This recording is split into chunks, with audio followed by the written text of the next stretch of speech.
The morning my daughter-in-law handed me the invoice for her own birthday dinner. I was standing in my kitchen in Sudbury, still in my housecoat, holding a mug of red rose tea that had gone cold 20 minutes earlier. I didn't say anything right away. I just looked at the number at the bottom of the page. $462. 12 people. A private room at Fratello's on Elm Street, the kind of place that puts a candle on a little wooden board and calls it an amuse-bouche. My son Marcus. No, I'm getting ahead of myself. Let me go back a bit. My husband Neil and I moved to Sudbury in 1987. Neil was an electrician. I was a bookkeeper, which sounds boring, and it was, mostly. But I was good at it, and I liked knowing exactly where every dollar was going. We raised 2 children in a beige house on Kathleen Street. My son and my daughter, who I'll call by her name, Bea, because that's what she's always been to me. Bea, short and bright, like the insect. My son's name is Kyle. He's 41 now. Kyle married a woman named Renata about 8 years ago, and I want to be careful here because Renata isn't a bad person. She's not. She grew up wealthy in Oakville, which meant she had a particular way of moving through the world. Easy, unhurried, certain that things would work out, certain that someone would handle it. She never questioned who that someone was. Neither did Kyle, for the longest time. Neil passed in 2019. Pancreatic cancer. 4 months from diagnosis to funeral. I won't spend too long there because I could spend the whole rest of this talking about it and still not say anything that comes close to what it actually felt like.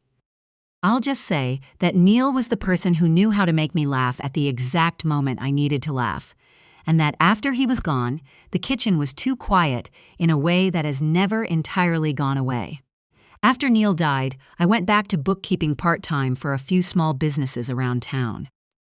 I didn't need to financially.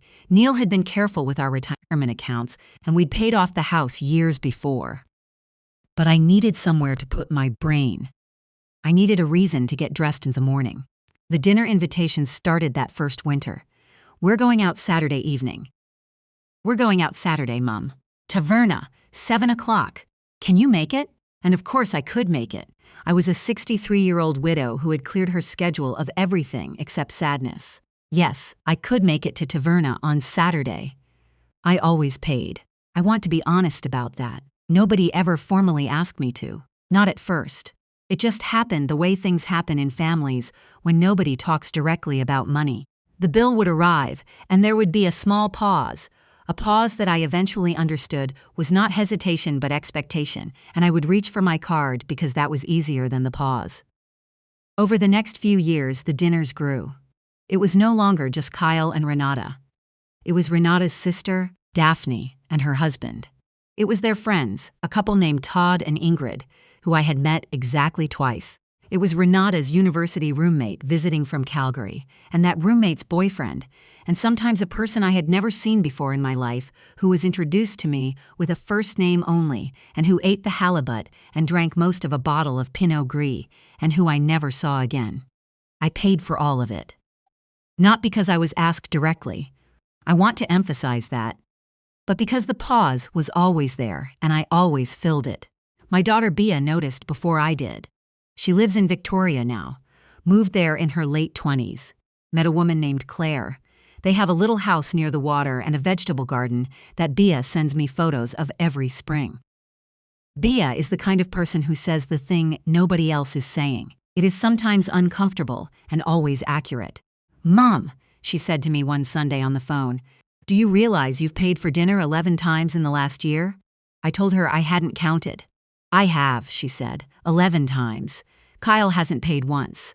I told her that Kyle and Renata had the kids to think about. They had 2 by then, a boy and a girl, both under 5, and that money was tighter for them. Bea was quiet for a moment. "Kyle makes $140,000 a year, Mum. He told me himself." I didn't know what to say to that. I said I'd look into it. I didn't look into it. I kept paying. What I understand now, and what took me an embarrassingly long time to understand, is that I was afraid. Not of Kyle, not of Renata. I was afraid of what it would mean if I stopped. I was afraid of the version of my son that might appear if I pulled back the curtain. I kept paying because I was not ready to know what was behind the curtain. Then came February. Renata's birthday. She turned 38 that year. Kyle called me on a Tuesday night, cheerful, breezy, the way he gets when he's about to ask for something. We're doing a birthday dinner for Renata on the 14th. Fratello's. Private room. It's going to be great, Mum. You'll love it. They do this whole thing with a set menu. He paused. We put it on your visa. I heard myself say, sorry? I still have your card number from last time, he said. I went ahead and booked it. Easier that way. I put the phone down, not hung up, just set it gently on the counter, and stood there for a moment looking at the fridge. Neil had a photo on there, one Bia took of the two of us on a camping trip up in Killarney, maybe 2014. He was squinting into the sun and laughing at something just outside the frame. I looked at that photo for a long time. Then I picked up the phone and told Kyle that using my card without asking was not something I had agreed to, and that he needed to take it off and rebook under his own name. There was a silence. Not the dinner pause, a different kind, colder. Mum, he said, carefully, the way people say a word when they're deciding what comes after it, it's already booked. The room deposit is non-refundable. I just thought, you always do it, so. I always do it, I repeated. Yeah, I told him I would think about it and call him back. He said, okay. He didn't sound worried. I didn't sleep that night. I lay in the bed that Neil and I had shared for 31 years, and I thought about every dinner. I thought about Todd and Ingrid eating the bruschetta. I thought about Renata's roommate's boyfriend and the Pinot Gris. I thought about 12 people in a private room on Valentine's Day, and my card on file, and my son's voice saying, you always do it. So, with the confidence of someone who has never had a reason to think otherwise. And I thought about something else, something I had never told Kyle, something I had never told anyone in his circle because it never seemed important. Or maybe because I had learned to keep things quiet the way people do when they're not sure their story will be received the right way. I had not always been a bookkeeper in Sudbury. Before Neil, before Sudbury, before the beige house on Kathleen Street, I had spent 8 years in Ottawa. I was 22 when I moved there, 23 when I started working for a catering company called Norwood Table. I started as an office assistant doing invoices and supplier contacts. By the time I was 27, I was managing the accounts for their entire operation. 6 event spaces, 2 kitchen facilities, contracts with the government, and 3 embassies. The owner, a man named Gerald Levesque, was 64 and tired. He had no children interested in the business. In 1993, he sat across from me in his office on Bank Street and told me he was thinking about retiring and asked if I knew anyone who might want to buy in. I was 22 years old. I had $14,000 saved. I told him I might be interested self. What followed was 2 years of the hardest work I had ever done. A small business loan, a second job on weekends, a 1-bedroom apartment I could barely afford that I shared with a friend for the first year. Gerald stayed on as a consultant for the transition period, which was 6 months, and then he moved to Portugal and sent me a postcard every Christmas until he didn't anymore. I ran Norwood Table for 11 years. At its peak, we had 43 staff, a full event planning division, and a contract catering arm that handled 3 federal government facilities. When Neil and I decided to move to Sudbury, his mother was ill, and he was the only family she had left. I sold the business to a hospitality group out of Toronto. The sale closed in 1999. I won't name the number, but I will tell you, it was enough that I have never had to worry about the house, or retirement, or what would happen to me if I needed care someday. Kyle did not know any of this, not because I was hiding it exactly, but because he was 12 when we moved to Sudbury, and the life before Sudbury was a life he had not been part of, and it never came up, and I never pushed it forward. By the time he was an adult, and might have been curious, he wasn't. He was busy. He had his own life, his own version of me, which was his mother, the bookkeeper, the quiet one, the one who always paid at dinner. The morning after his call, I woke up at 5:30 and made coffee. Real coffee, not the instant. I have a Bialetti that Neil bought me for Christmas the year before he got sick, and I use it every morning still. I sat at the kitchen table and I made a list, not of grievances, a list of what I actually wanted. I wanted to go to Italy. It sounds simple, but I had wanted to go to Italy since 1988 when I read a novel set in Umbria that I can no longer remember the title of, but that I can still feel. The heat of the afternoon, the dust on the road, the particular orange of the light. Neil always said we'd go. We put it off for reasons that seemed urgent at the time. Then he got sick, and we ran out of time. I had been saying maybe next year for 6 years.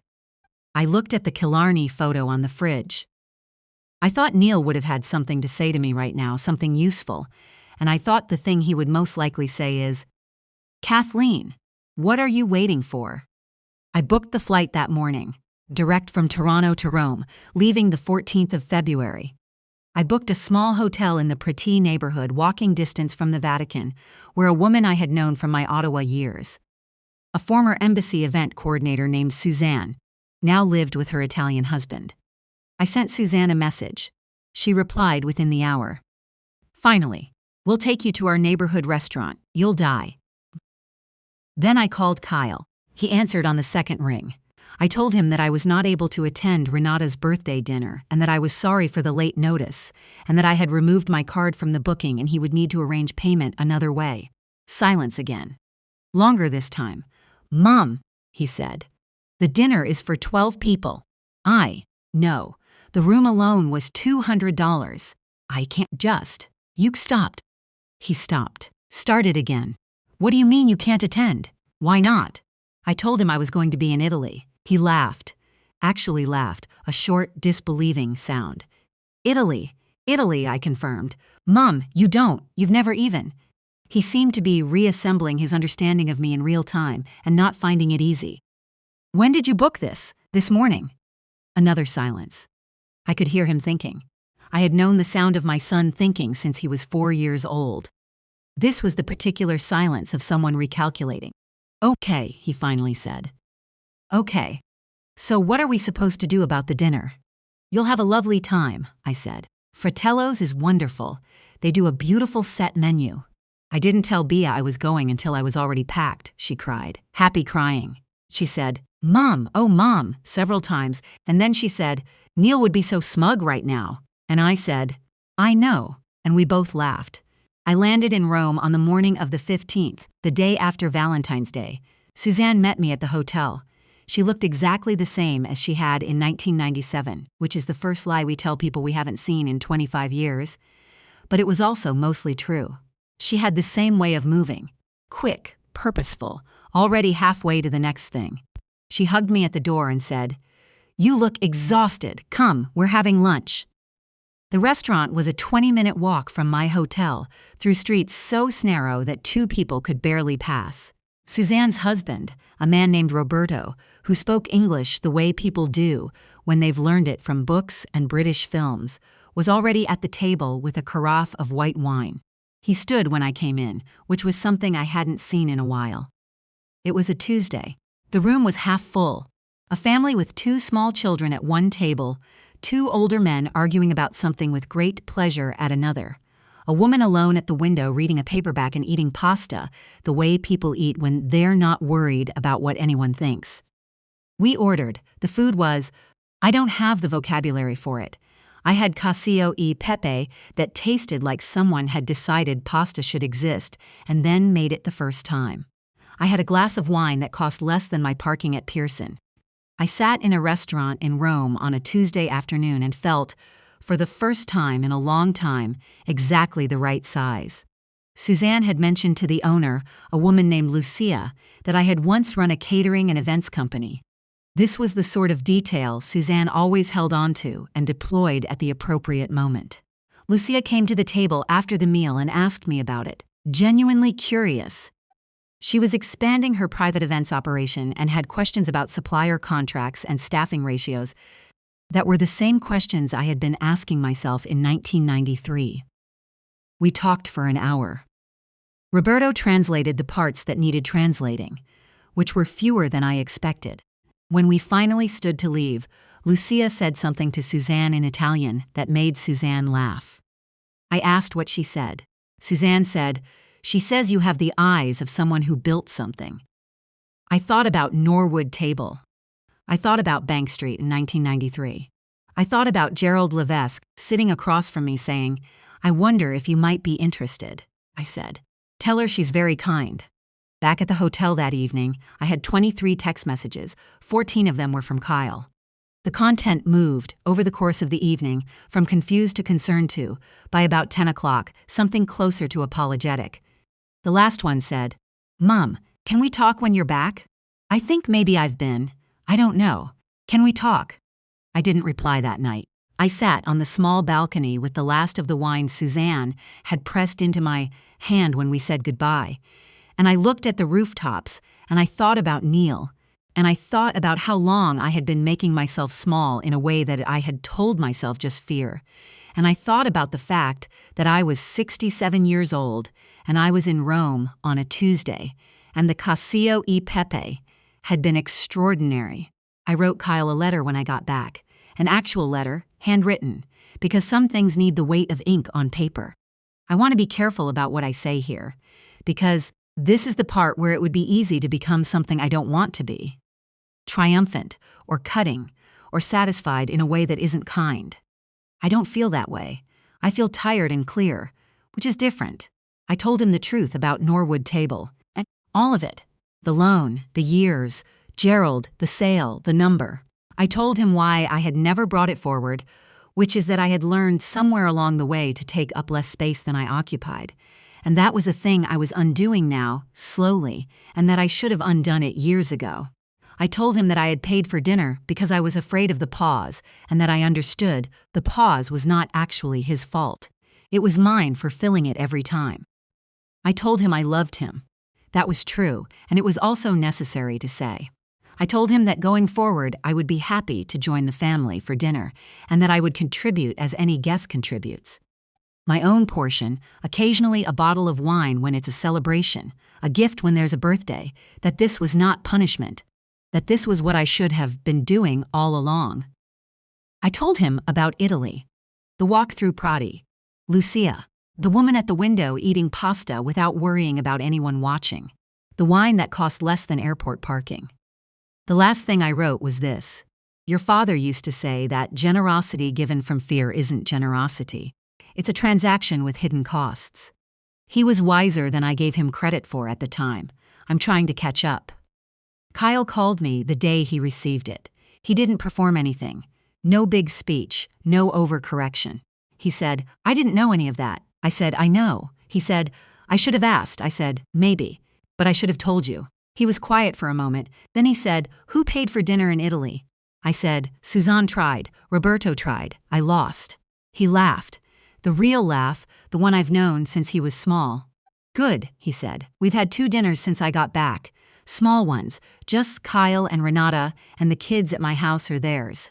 Each time the bill, or the grocery receipt, or the cost of pizza, has been divided without any pause at all, as if the pause had never existed, as if it had simply been agreed upon quietly and without ceremony that things were different now." The letter is sitting on Kyle's bookshelf.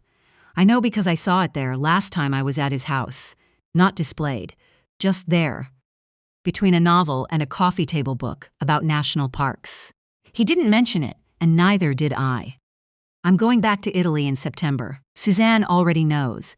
I've been taking a conversational Italian class on Wednesday evenings at the community center on La Salle, which is taught by a retired teacher named Enzo, who has the patience of someone who has been explaining verb conjugation to Canadians for decades, and has made a kind of peace with it. I am not good. I am getting less bad. Last week, Bea called and asked if she and Claire could come for part of the trip. I said yes before she finished the sentence. There are still mornings when the house is too quiet, when I pour the coffee and stand at the window and feel the weight of all the years. That doesn't go away. I don't think it's supposed to. But there are also mornings, more of them now, when the quiet feels like mine. When the mug is warm and the light through the window is that particular autumn gold that you only get in northern Ontario. And I stand there and think, I built something once. I am still building. And in September, the light in Umbria.